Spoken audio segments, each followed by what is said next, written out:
वर्दी समझते हैं आप? अंग्रेजी वाला वर्दी नहीं, हिंदी वाला वर्दी, जिसे यूनिफ़ॉर्म कहते हैं अंग्रेजी में। खासकर एक सैनिक की यूनिफ़ॉर्म, इसकी बड़ी ताकत होती है। ये एक नैतिक ज़िम्मेदारी होती है जो अपने पहनने वाले सैनिक से बार-बार कहती है कि ये साधारण कपड़ा नहीं है, ये तुम्हारे देश का सम्मान है जो तुमने ओढ़ा हुआ है। ये सम्मान ना पॉलिटिकल होता है, ना धार्मिक होता है और ना ही पर्सनल होता है। लेकिन पिछले कुछ दिनों में कई बार वर्दी पर सवाल उठे हैं। पिछले कुछ समय में वर्दी के साथ भारतीय सैनिक धार्मिक कार्यक्रमों में पहुंचे हैं।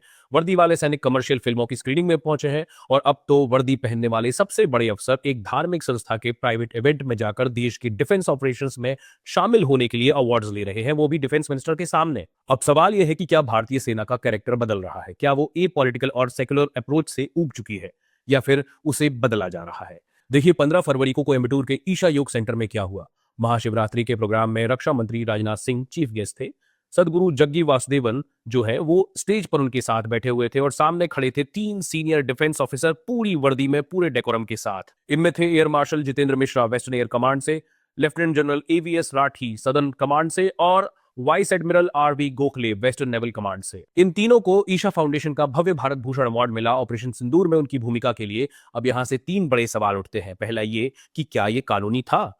आर्मी एक्ट 1950 और आर्मी रूल्स 1954 के रूल नंबर 20 में साफ लिखा है कि सैन्य कर्मी किसी पॉलिटिकल या सेमी पॉलिटिकल गतिविधि में वर्दी पहनकर तो हिस्सा नहीं ले सकते। और जबकि कोयम्बटूर में जो हुआ वो एक प्राइवेट धार्मिक संगठन का इवेंट था जिसमें देश के रक्षा मंत्री मुख्य अतिथि थे। तो सवाल यह है कि क्या यह सब नियमों के दायरे में था? आप सोचकर बताइएगा। दूसरा सवाल कि क्या ये सैन्य अधिकारी अपनी मर्जी से गए?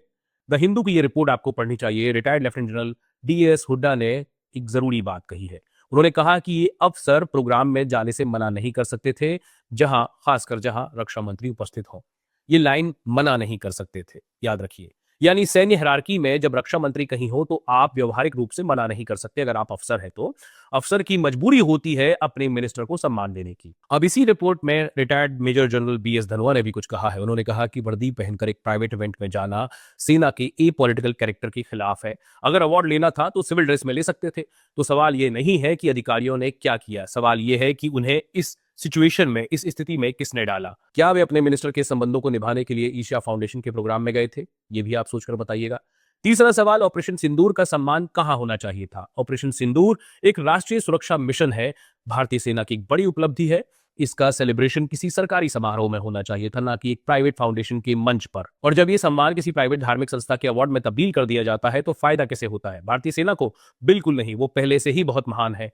फायदा होता है उस संगठन को जिसे मिलती है सेना की वर्दी की लेजिटिमेसी, मिलती है क्रेडिबिलिटी। लोग जानते हैं कि भारत की सेना के साथ इस संस्था के करीबी संबंध हैं और ये सब होता है आपकी और मेरी सेना की रेपुटेशन का इस्तेमाल करके।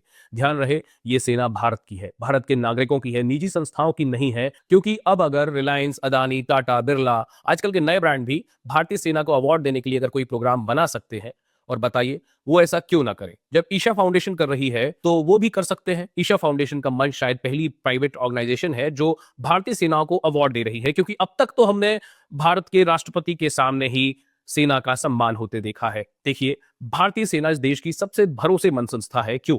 क्योंकि वो ए पॉलिटिकल है, सेकुलर यानी धर्मनिरपेक्ष है। वो किसी पार्टी की नहीं है, किसी धर्म की नहीं है, किसी नेता की नहीं है और किसी गुरु की तो कतई नहीं है, वो सबकी है। तो सवाल उठता है कि क्या सेना अब भी सबकी है या धीरे धीरे किसी की होती जा रही है?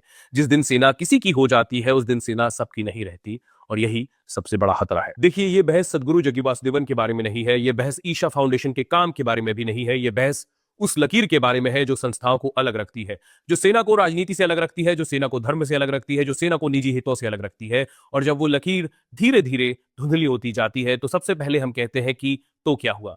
लेकिन इतिहास गवाह है, इसी तो क्या हुआ से है सब कुछ शुरू होता है। तो अब सवाल आपसे है कि क्या आपको यह सही लगता है? क्या सेना की वर्दी का प्राइवेट इवेंट्स में इस्तेमाल होना चाहिए? क्या यह भारतीय सेना के ए पॉलिटिकल कैरेक्टर के खिलाफ है? कमेंट करके बताइएगा। और अगर आपको लगता है कि यह मुद्दा जरूरी है, महत्वपूर्ण है, तो इस वीडियो को ज्यादा से ज्यादा लोगों तक पहुंचाइएगा। क्योंकि कुछ बातें सिर्फ इसलिए बदल पाती हैं क्योंकि बहुत सारे लोग चुप नहीं रहना चाहते, वो बोलना चाहते हैं। मेरा नाम आदित्य है। नमस्ते।